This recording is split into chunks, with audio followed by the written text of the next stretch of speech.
Olá, estamos começando mais uma live aqui do nosso Parlamento Aberto, direto do perfil do Instagram.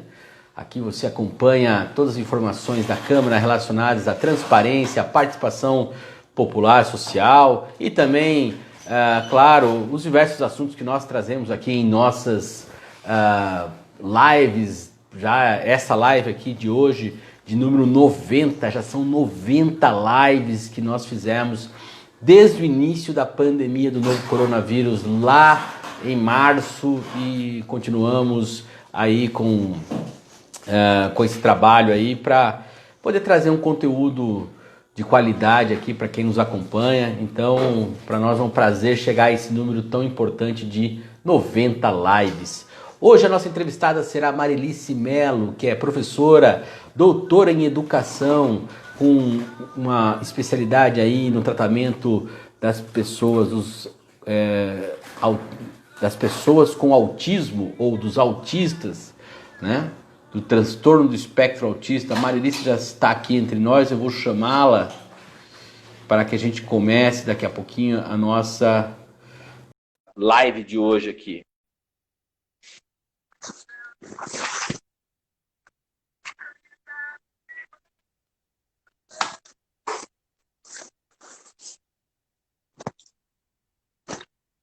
Olá, Marilice. Olá. Olha, a sua imagem aqui não está aparecendo para mim. Aquela hora nós fizemos o teste, às 4 horas deu certo, mas agora está travado. Já aconteceu isso, inclusive nessa semana. Tem como você sair e voltar na live? Às vezes é só uma questão de conexão mesmo. Isso. Pessoal, nós tivemos um pequeno probleminha aí com a conexão da Marilice. Ela tentou entrar, aí acabou dando um probleminha aqui. Eu vou tentar chamar ela de novo para ver se dá certo. Vamos ver.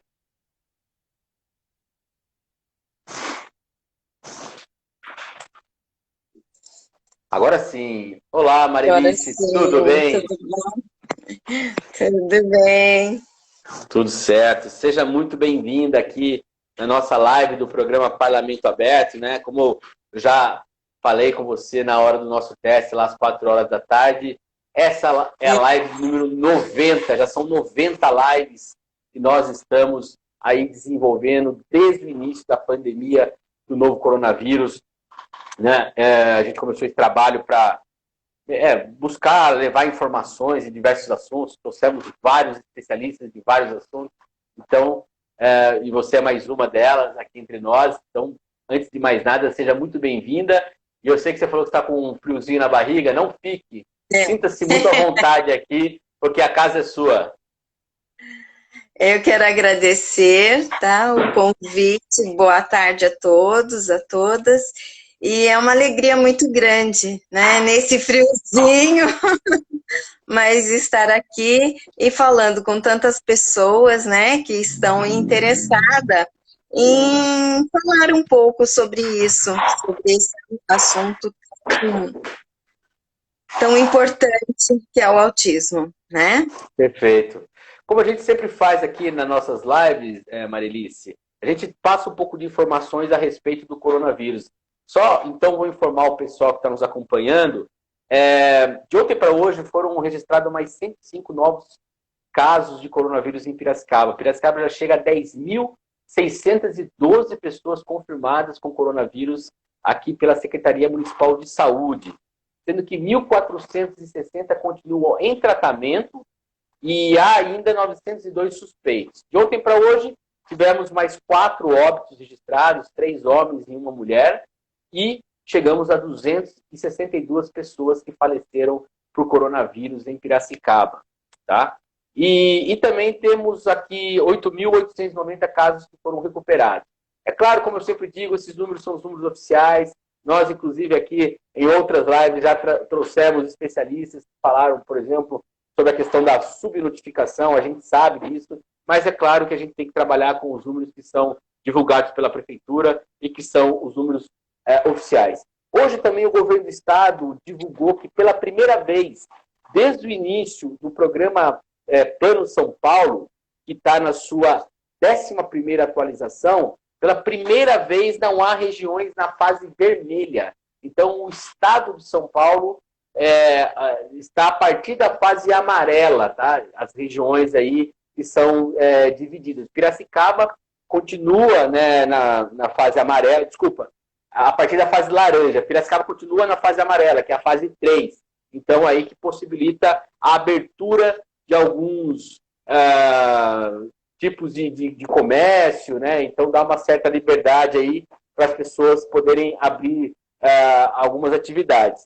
E outra informação importante também relacionada ao novo coronavírus é que o vice-governador do estado, Rodrigo Garcia, ele divulgou hoje também, pela assessoria do governo do estado de São Paulo, que o governo do estado de São Paulo fará um inquérito sorológico na rede estadual de educação. Por quê? Que é para mensurar a circulação do coronavírus entre a comunidade escolar do estado de São Paulo e dar um subsídio aí em relação à possibilidade das cidades que vão retomar ou não as suas atividades presenciais, né, que está prevista aí, conforme a autorização do governo do estado, para ser a partir de 8 de setembro, mas é claro que isso vai ficar a cargo das prefeituras decidirem se vão aderir ou não. Então, tem uma conversa muito forte das diretorias regionais com as prefeituras para saber como que vai ser definido os novos protocolos. Inclusive, o governo do estado espera isso das prefeituras. Dito isso, essas informações que são importantes aí, relacionadas a coronavírus, que foram divulgadas hoje, vamos falar sobre o nosso tema aqui, que é o autismo, né? Neste ano foi sancionada a Lei 13.977, né?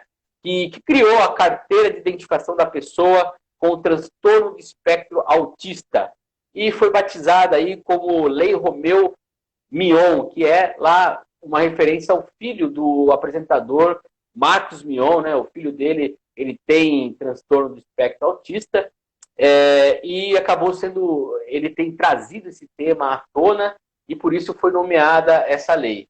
E aí, é claro que o assunto está muito em voga, isso é importante que esteja, mas eu acho importante a gente começar aqui, para as pessoas começarem a entender o que é o autismo, né? Assim, começar mesmo para a gente ter uma noção aí dos conceitos de como entender esse transtorno. Certo. Então, olha só, eu vou falar um pouquinho qual é o meu lugar, né? De onde eu falo sobre o autismo. Então, eu sou professora de educação infantil, na minha formação inicial é em pedagogia, né? Eu trabalhei muitos anos em educação infantil, fui diretora de creche, atualmente sou novamente diretora de creche, mas em 2007, quando nós nos mudamos para Maceió, na verdade nós mudamos em 2002, mas em 2007 é que eu comecei a trabalhar com crianças com autismo lá em Maceió, né? E eu fiquei fascinada com essas crianças, com esse tema, né? É tão importante para a gente trabalhar, para a gente estudar, para a gente conhecer mais. E de lá para cá, eu venho fazendo um trabalho de inclusão com crianças com autismo, tá? Então, eu falo deste lugar, né? Eu trabalho com inclusão e também sou especialista em análise do comportamento aplicada. Eu sou doutora em educação, que é a minha formação última, no caso, que é em formação de professores, e aí eu faço essa junção, a formação de professores para a inclusão de crianças com autismo, para a inclusão nas escolas, né? Então, esse é o meu lugar, esse é o meu trabalho. Eu tenho também uma outra função, que dirijo uma instituição de educação infantil. Bom, então vamos lá. O que é o autismo? Tá? O autismo é um transtorno neurológico, tá?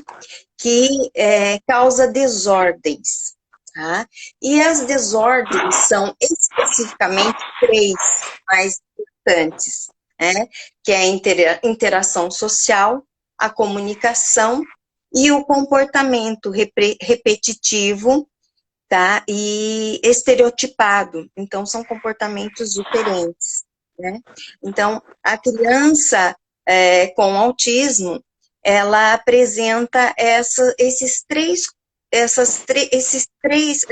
características mais acentuadas, tá? Então, só que mas Marilice, só porque ele tem um comportamento que não é adequado, só que isso, só que aquilo, não.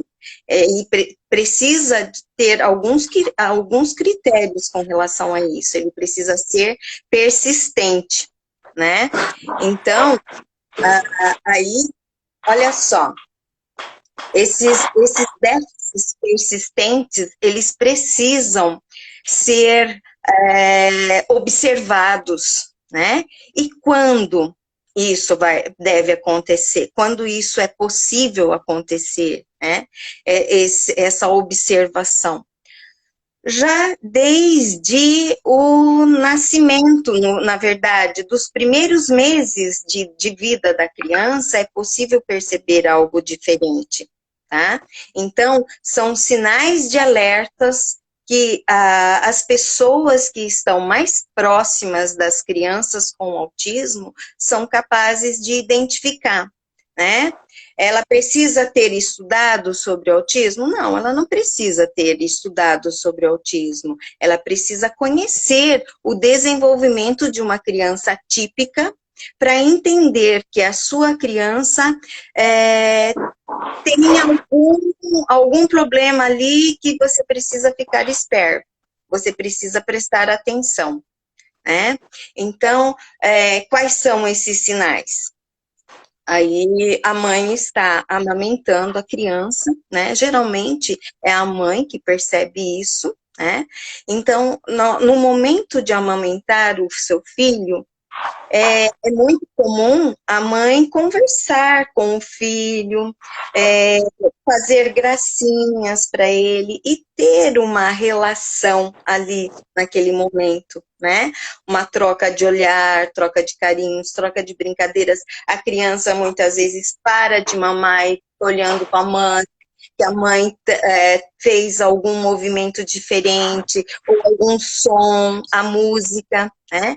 E quando isso não acontece, e não acontece repetidamente, é algo que é necessário prestar atenção, né?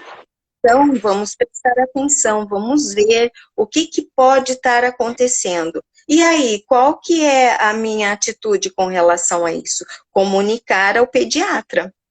A primeira coisa, né? Você comunica ao pediatra. Aí o pediatra, atualmente, ele tem um protocolo que ele segue, né?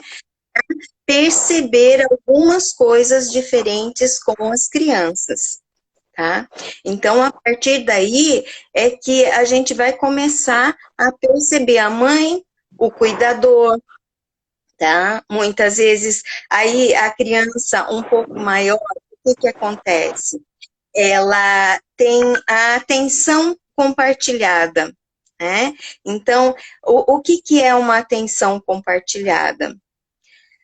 Se tiver perguntas, você me fala, tá bom? Tem uma pergunta aqui da Silvana Luna, e ela está perguntando aqui, ó, de que idade já podemos perceber que a criança é autista? E pelo que você está colocando aí, já realmente desde do período de amamentação, desde muito bebê, já é possível perceber esses tratos.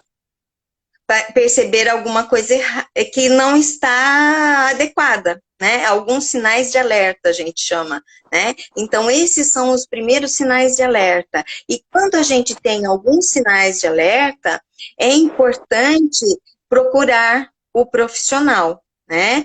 Que no caso, primeiro seria o pediatra e mais adiante, né, com alguns meses a mais a criança, aí você procura um especialista neuropediatra ou um psiquiatra infantil, né?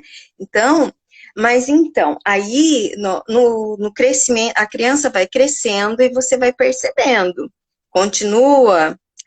Como é que é? E é muito importante, Eric, e todos que estão nos ouvindo, né? Levar em conta a intuição da mãe, tá? Então, a intuição da mãe é muito importante. A mãe, quando ela percebe alguma coisa errada, ela precisa ser levada a sério, né? Então, aquilo que a mãe está falando, aquilo que a mãe está colocando, é importante levar a sério, né? Ser levado em consideração. Por quê? Porque a mãe está a todo momento com a criança, e quando ela percebe que tem algo errado, é porque realmente tem, né? Então, precisa prestar atenção nisso, né? Posso fazer um parênteses só nessa questão? Antes da senhora continuar? Se você não me parar, eu vou falando. Não, eu achei muito interessante o que você colocou. Quer dizer que você falou o seguinte, tem que dar muita atenção para aquilo que a mãe está dizendo. Na sua experiência com relação à inclusão da criança com autismo, é muito comum as mães que alertaram, que falaram e não foram ouvidas, assim, me estranha que isso seja um aspecto, porque me parece que, claro, a mãe ela está muito próxima ali da criança, é natural que você ouça ela primeiro, já que a criança não pode falar, né, os sintomas normalmente, mas existe essa dificuldade, assim, quando a mãe está falando de não ser ouvida, isso é um problema também a ser enfrentado? Sim, sim, infelizmente é. Sabe por quê? Muitas vezes a mãe fala, olha, nós temos muitos casos relatados dessa forma, sabe? Então, a mãe fala para o profissional, né? Geralmente, o profissional da saúde, que é o pediatra, aí ela fala, ai, meu bebê tem alguma coisa errada, tem alguma coisa estranha, ele não está fazendo coisas que ele deveria fazer. Nossa, é o meu que está fazendo barulho? Não, acho que foi aqui, teve um barulhinho aqui, mas tá tranquilo. Então, aí ela fala isso, né, que a criança tem alguma coisa errada, tal. Daí o médico ou algum profissional ou até mesmo alguém da família, né, fala, não, isso é comum, você vai ver, daqui a pouco ele já tá bem, daqui a pouco ele já faz. Não, é muito comum quando a criança não fala as primeiras palavras, tá? Então, que normalmente, com um ano e pouquinho, ela já começa a falar as primeiras palavras. Aí, o que acontece? Não, ela é preguiçosa, ela não vai falar agora. Então, é algo que deve ser alertado, né? Então, a pessoa, a mãe ou os familiares, as pessoas próximas dessa criança, precisam prestar atenção em tudo isso, né?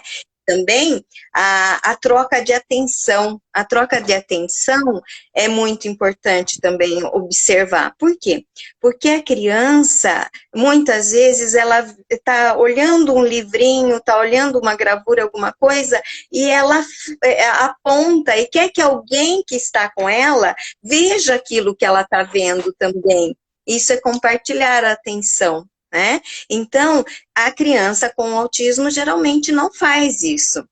Então, tudo isso é importante ser percebido na criança. Aí, mais tarde, ela vai começar a falar as primeiras palavras, e se ela não fala, né? Então, ela não fala dá, papa, água. Então, presta atenção em tudo isso e procura, sim, um especialista. E quando ele duvidar, procura outro, né?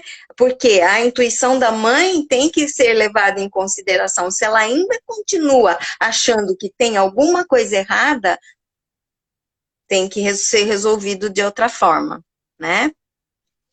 Então... Olha, eu tô impressionado com isso, porque nós fizemos aqui na semana passada, Marilice, uma série voltada à questão da representatividade da mulher, né? E a gente ouve em diversos aspectos a questão do silenciamento da mulher, tanto no que diz respeito à questão profissional, né, a própria necessidade dela, enquanto busca o ser humano que busca direitos e tudo mais. E aí eu estava falando isso e me veio à cabeça tudo aquilo que a gente conversou aqui nessa live, né, aqui no Parlamento Aberto, na semana passada, né? Porque também é um pouco aquela coisa de você estigmatizar, mãe, você está ficando louca, é síndrome pós-parto, não sei o quê. Você acaba estigmatizando a pessoa e não ouve, né, quem está mais próximo do bebê, né? E aí você iria fazer... Eu só quis fazer esse preâmbulo porque eu achei realmente, para mim, seria algo tão natural a primeira pessoa a ser ouvida ser a mãe, né?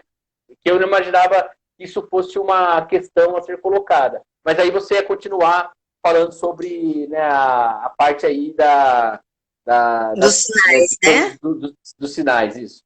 Então, mas é importante isso mesmo, Eric, porque, olha só, muitas vezes a mãe não é ouvida, tá? Ela não é ouvida porque, o que a mãe sabe melhor que eu, que sou o profissional, né?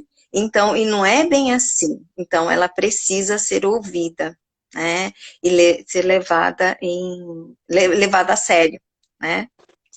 Então, olha só, daí a criança vai crescendo e nós temos aquela imitação, né? A imitação, você faz tchauzinho, ela faz tchauzinho, ela demora um tempo, até tem uma história que o meu pai, ele gostava muito, e antes de eu conhecer tudo isso, né, ele gostava muito de ensinar as crianças a fazer tchau, e desta forma, né, diferente de fazer isso. Então, e agora eu vejo como é interessante, né, e as crianças aprendiam, ou seja, elas tinham a imitação, né, e quando a criança não faz, também é preocupante, né, ela não imita. Então, numa música as crianças estão lá na escola, por exemplo, a escola é algo muito, muito forte para se perceber alguma coisa diferente. Por quê? Porque ali as crianças, é um ambiente onde estão todas as crianças e elas estão sendo comparadas uma com as outras, né? Então, todas estão prestando atenção na música, todas estão imitando o patinho, o gatinho, alguma coisa, e ela não está prestando atenção, ela está fazendo outra coisa, ela não imita, né? Então, são coisas importantes para perceber. E uma outra coisa que achar uma reclamação das mães, né? E quando isso acontece, tem que ser levado muito a sério. Parece que eu não existo para o meu filho. Ou seja, a criança está brincando ali, fazendo alguma coisa, né? A mãe entra, ela não percebe. A mãe chama, ela não responde, ela não olha para a mãe. Então, ela tem uma característica até que as pessoas confundem com surdo, né? Então, e que não é o caso, ela não presta atenção ali naquilo, ela está prestando atenção numa outra coisa, que ela está mais interessada e o resto, né? Ela foca a atenção nela só em uma coisa. Interessante. Agora, existem níveis do transtorno do espectro autista? É possível você avaliar alguém que tenha mais ou tenha menos? Não sei se isso é possível de ser mensurado. E a outra pergunta que eu faço é o seguinte, quando você percebe, né, porque a gente sabe, tem crianças, né, tem criança que é mais, como se diz, mais dada, né, mais fácil de convívio, e tem algumas que são mais retraídas, são mais quietas. Como identificar o que é a questão do autismo como uma característica de personalidade da criança? Então, ó, vou começar da segunda pergunta sua. É um bate-papo, né? No fim, a gente não vai seguir uma... Não, vai lá. Eu Vamos falei para você conversando. que falei para você que quem manda aqui são os nossos entrevistados, né? Então, e daí tem uma pergunta aqui também que eu tô vendo, que é da Silvana. Oi, Silvana. Ela está perguntando se o autismo tem cura, né? Então, eu vou entrar um pouquinho aí e vou responder a pergunta dela também, tá? Fique à vontade. Então, vamos lá. Você me falou que sobre a forma, né? Que a criança é mais personalidade. a Isso, personalidade e tal. Então, vamos lá. Nós temos atualmente uma criança para 54 é autista. Então, a estatística agora é 1 para 54. Então, é uma coisa muito grande, né? É um número muito alto. E a cada dia está aumentando, né? Infelizmente. Mas, aí, olha só, nós temos uma criança 4 vezes menino do sexo masculino, né? E uma para uma menina. Aí, quando você fala da personalidade, por que que a menina, a gente tem tão poucas meninas no espectro, né? Por quê? Porque a menina, ela é confundida com essa timidez. Ela é menina, ela é muito tímida, ela é muito quietinha, ela não participa porque ela é vergonhosa, não sei o quê. Então, esse número não está sendo questionável, tá? Está sendo questionado o 4 para 1. Já existe um número maior de meninas dentro do espectro, né? Porque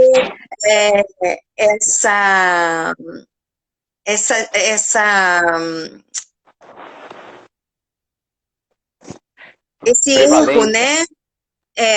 Essa prevalência de meninos, ela está sendo questionada, tá? Então, existe essa preocupação, né, de perceber mesmo até onde a menina é tímida, né? Então, até onde esse menino é tímido. O menino, nossa, mas de onde vem tanta timidez assim? Né? Então, é mais fácil de você identificar. Mas, aí vem a pergunta sobre a cura, né? O autismo não tem cura, tá?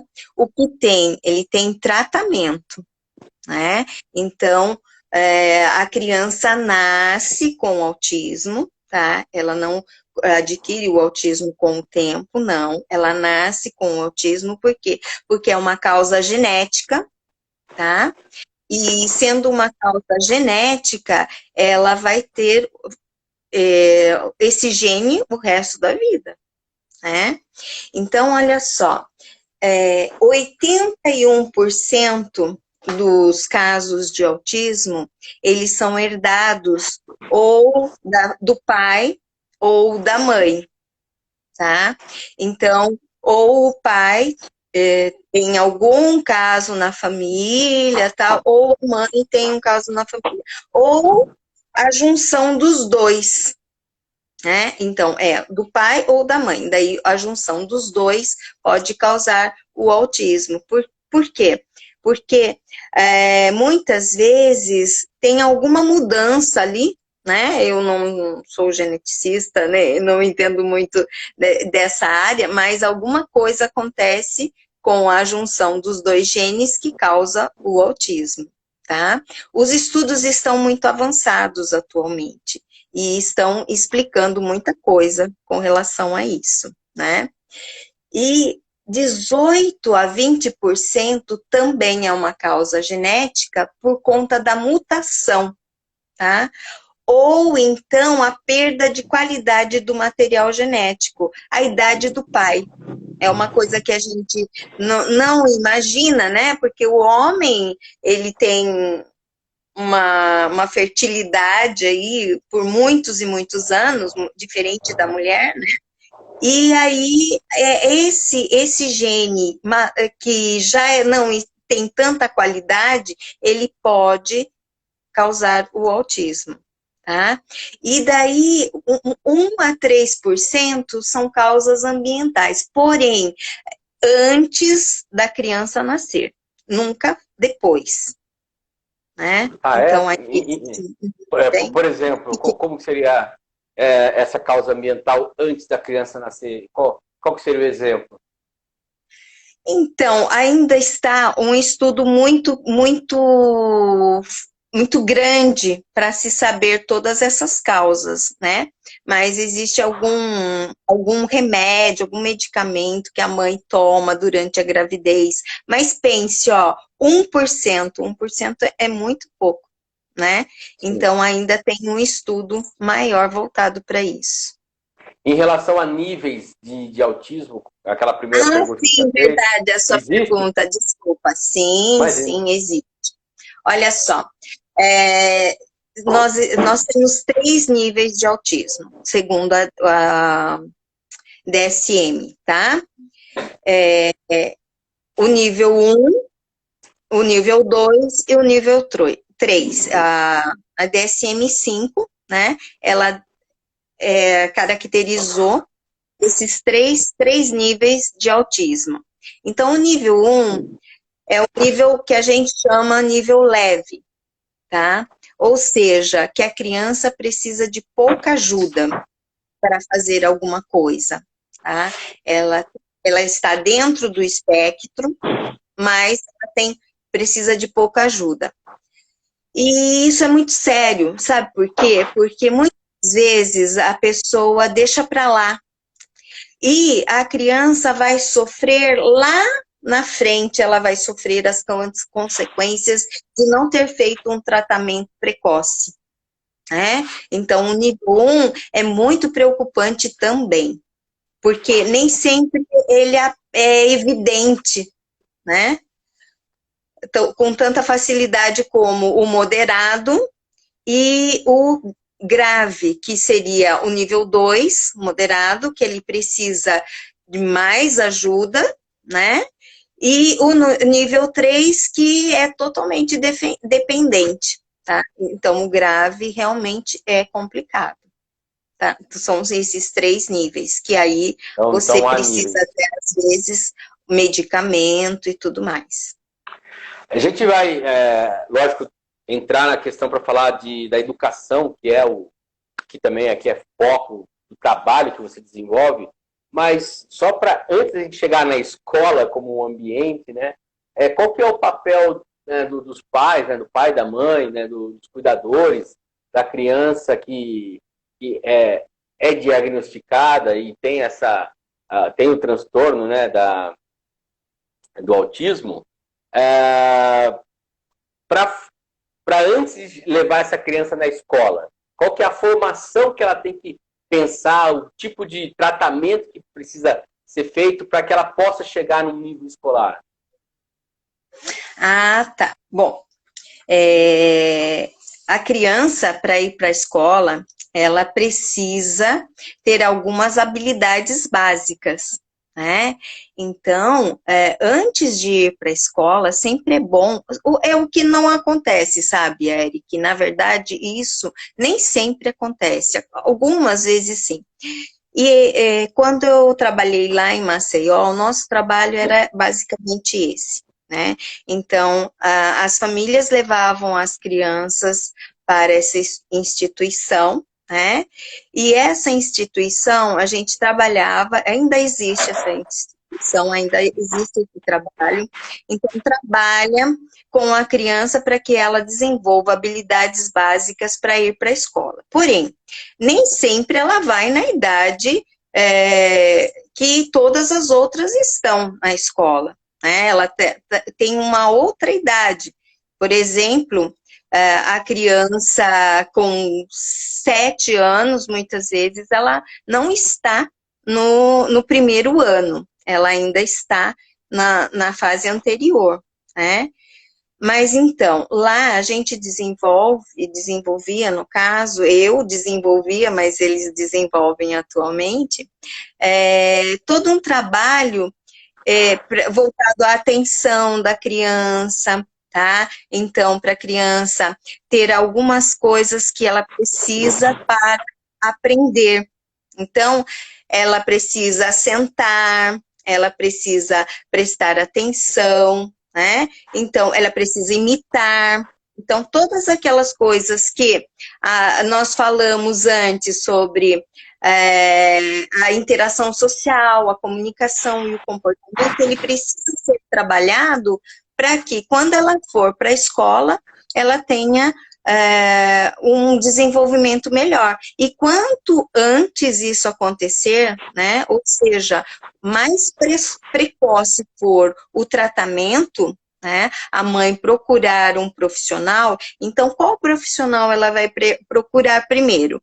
Ela vai procurar primeiro o pediatra, né? Ela vai falar com o pediatra, tal, e dependendo do que o pediatra falar, até mesmo o próprio pediatra, ele vai encaminhar, né? Ele vai encaminhar para o neuropediatra ou para o psiquiatra infantil. Ele vai fazer esse encaminhamento. Aí, no momento desse encaminhamento, esses profissionais vão encaminhar para outros, que são psicólogo, né, terapeuta ocupacional, o psicopedagogo pode contribuir também, né, o fonoaudiólogo, que a fonoaudióloga vai trabalhar a comunicação dessa criança. Então, como a criança vai para a escola sem se comunicar? É difícil, né? Então, ela precisa ter alguns requisitos básicos, algumas habilidades básicas para poder ir para a escola. Né? Perfeito.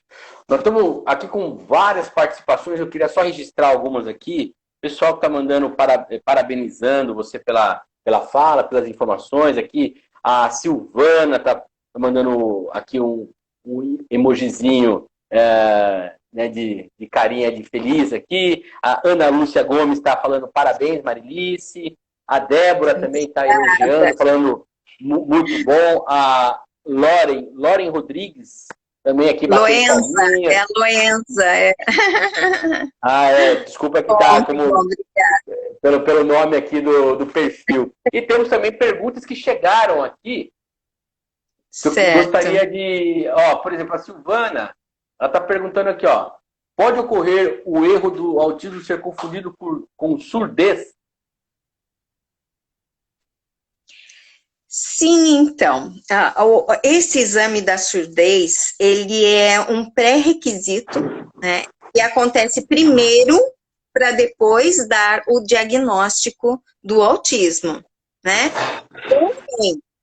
Porém, se a criança tem outras características que, com certeza, assim, são características que a gente falou, né, e que são persistentes, aí, então, é mais simples de conseguir um laudo, no caso. Mas esse laudo, ele só é feito com a contribuição dos outros profissionais, né? Então, um laudo para ser assinado pelo médico, né? Ele precisa da avaliação desses outros profissionais. E quem são esses profissionais? Psicólogo, terapeuta ocupacional, tá? O fonoaudiólogo. Então, eles vão contribuir para o laudo do médico. Então, aí, essas avaliações que vão ser feitas, né, podem, então, dizer, e vai ser difícil ele ter um diagnóstico de autismo, mas não sendo, se for feito dessa forma, né? Então, também a gente precisa de alguns cuidados nesse sentido, procurar sempre bons profissionais que possam realmente dar um diagnóstico verídico, né? Tem uma pergunta aqui do Robert Caprese, que ele diz, já que está falando de profissionais, né? Acontece casos em que mãe e pai é alertado pelos profissionais, porém não aceitam o diagnóstico? Já existe caso dessa forma também? Sim, infelizmente sim. Né? Olha, E é tem mais muito difícil. pergunta, viu? Tá chegando pergunta aqui. Vamos. Eu falei, Então eu tá, falei para você que 1 hora ia ser pouco. vamos ver se eu tenho mais algumas coisas importantes para falar, mas acho que é isso. Então vamos lá. É, é, Mas então é difícil, tem pai e mãe que não aceita o diagnóstico. Existe sim. também essa possibilidade aí.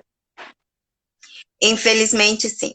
Então, e já há um tempo atrás, tá, era mais difícil ainda, tá? Atualmente, isso com a divulgação do autismo, né, do que é o tratamento e tudo mais, com o conhecimento, as pessoas estão mudando um pouco, né?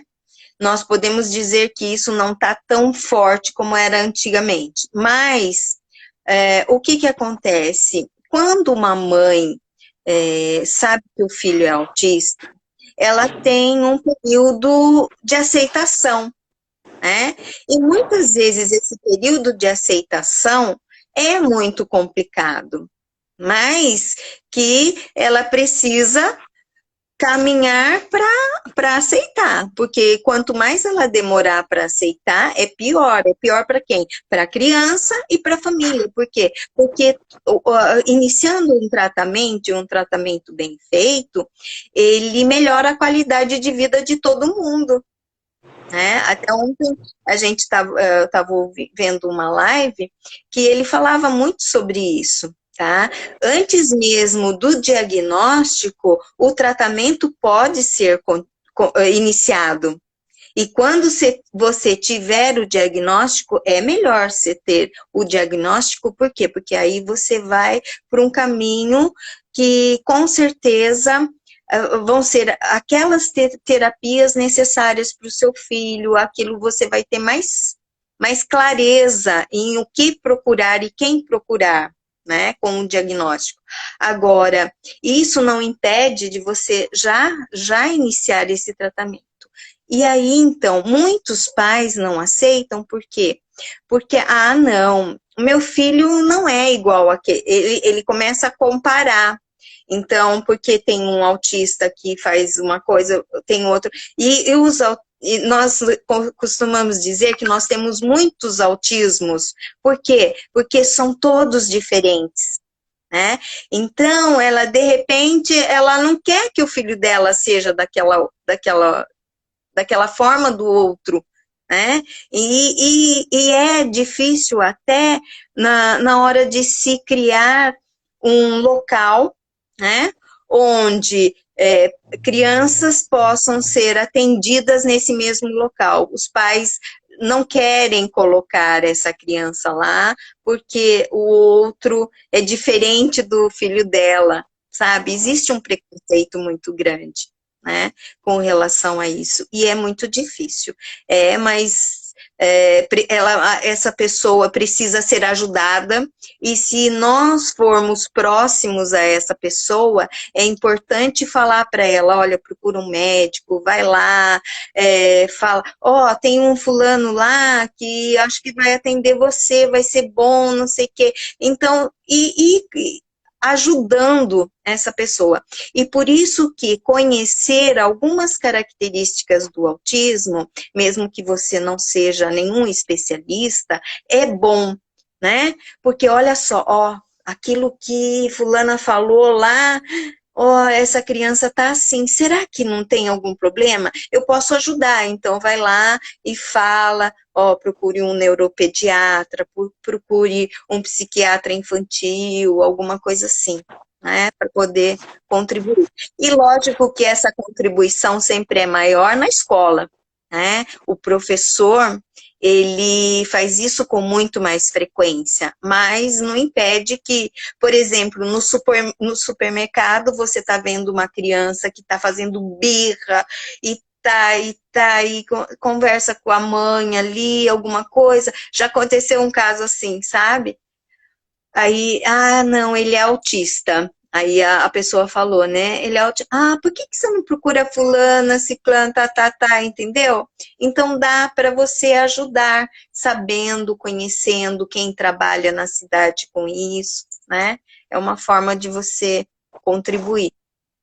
Sabe que nós fizemos várias lives aqui relacionadas a pessoas com deficiência em geral, desde pessoas, né, como hoje, falando do transtorno do espectro autista, como falando já de pessoas com síndrome de Down e também outras pessoas com outros tipos de deficiência, e sempre todos, quase de forma unânime, sem combinar, dizem exatamente que a inclusão ela se dá não da pessoa para a sociedade, é da sociedade para a pessoa.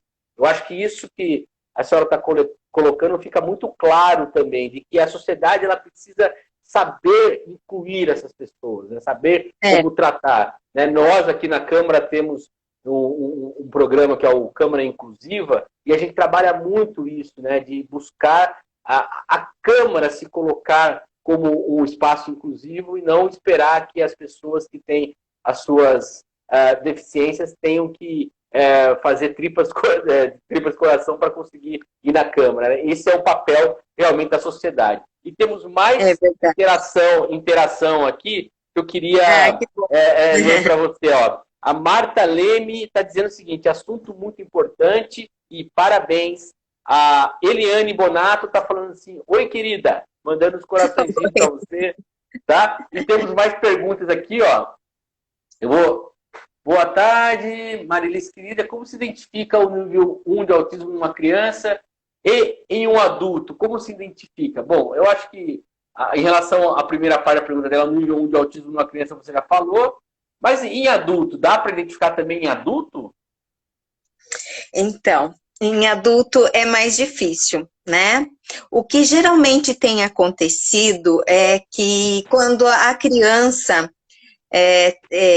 está dentro do espectro, né? Aí existe uma investigação. Então, até mesmo a própria família vai ver, né? E aí ela percebe, muitas vezes até o médico vai a família para o neurologista ou psiquiatra, alguma coisa assim, psiquiatra infantil, e o médico descobre, escuta, vamos fazer um exame no pai? Vamos fazer, então ele percebe alguma coisa diferente. Por quê? Porque há um tempo atrás era muito difícil você ter o diagnóstico, né? Muitos adultos hoje que souberam há alguns anos que tinha autismo, né?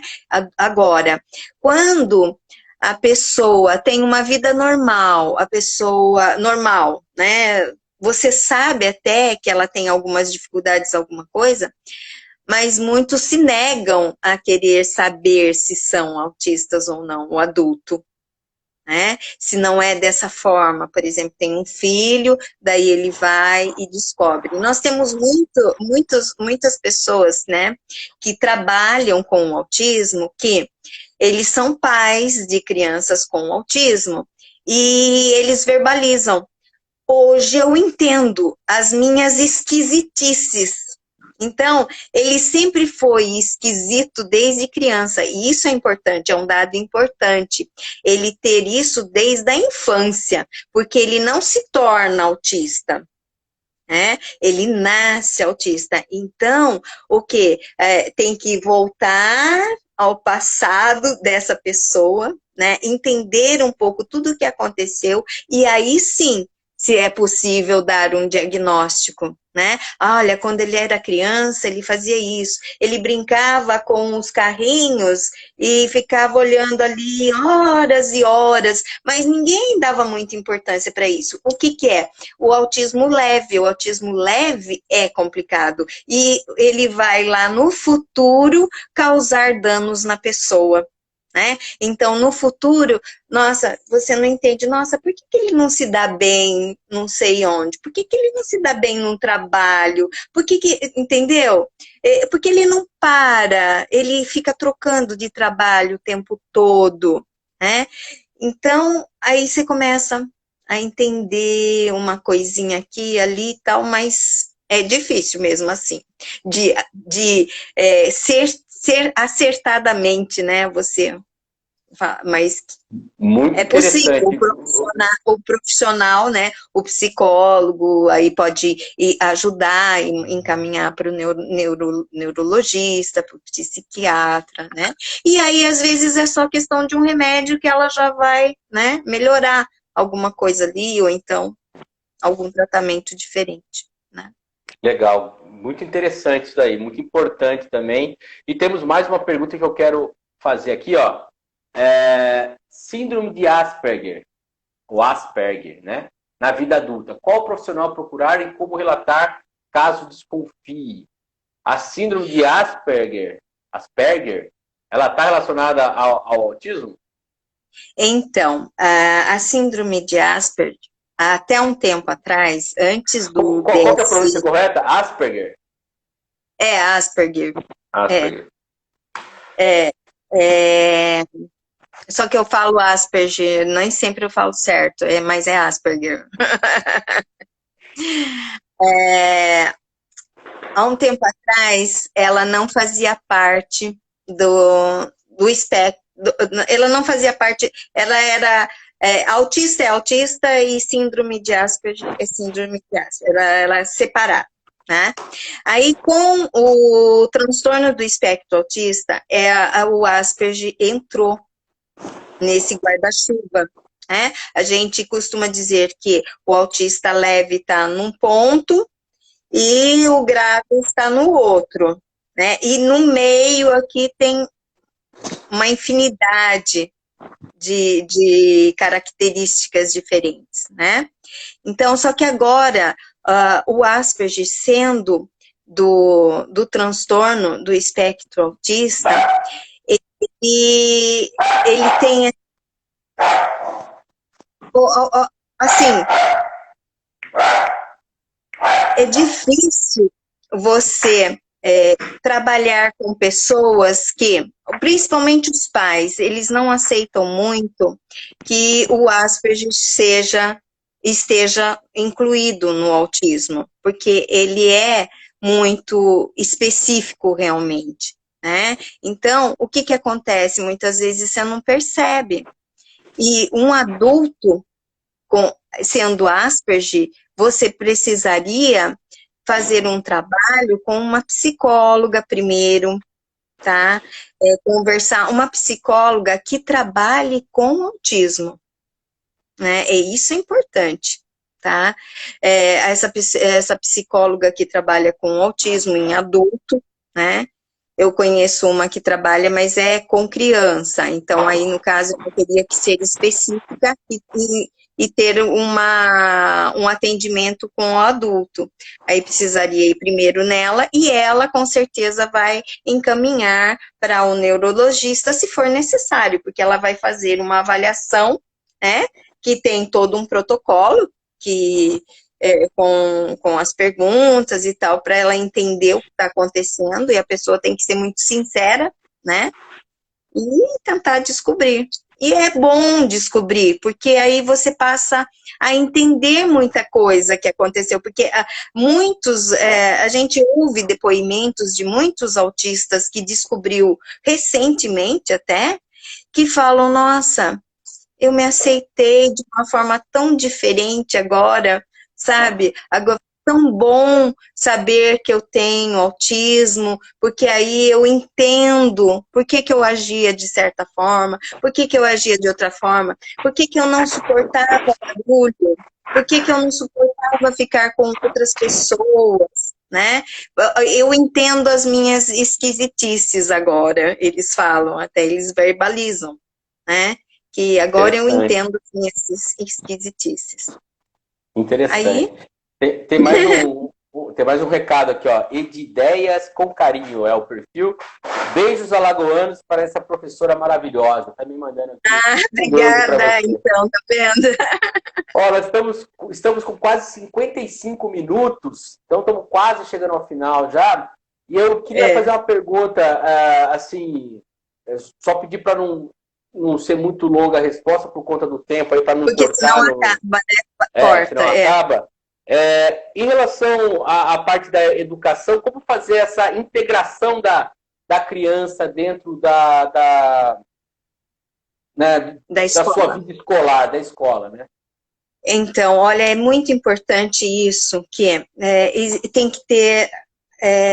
as 3 coisas são muito importantes: a família, a escola e os profissionais que trabalham com as crianças. Então, os 3 precisam estar muito conectados. Por quê? Porque esses profissionais vão ajudar o professor na escola, né? A mãe vai ajudar essa criança em casa, tá? Então, tudo isso é muito importante, essa parceria educação, escola e profissionais. É o mais importante para a inclusão de crianças com autismo. Ela precisa de tudo isso.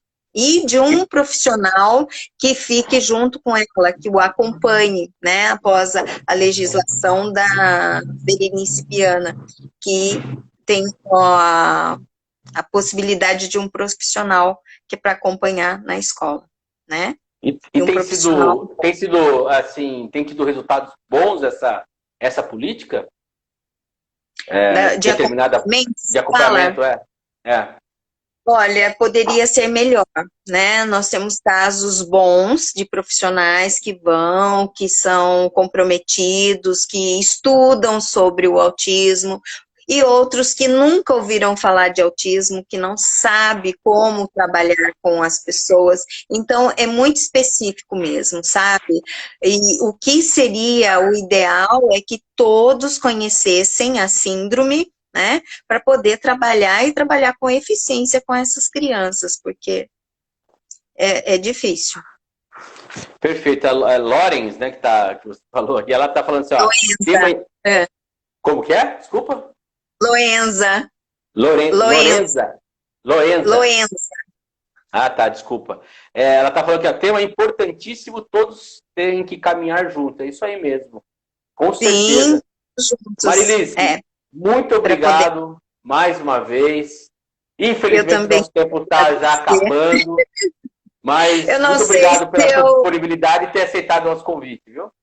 Eu não sei se eu atingi o seu objetivo, o objetivo de todo mundo, mas eu agradeço muito por poder estar aqui. Aprendi também com vocês essa noite, né? É um momento diferente, mas é muito legal. Obrigada, tá?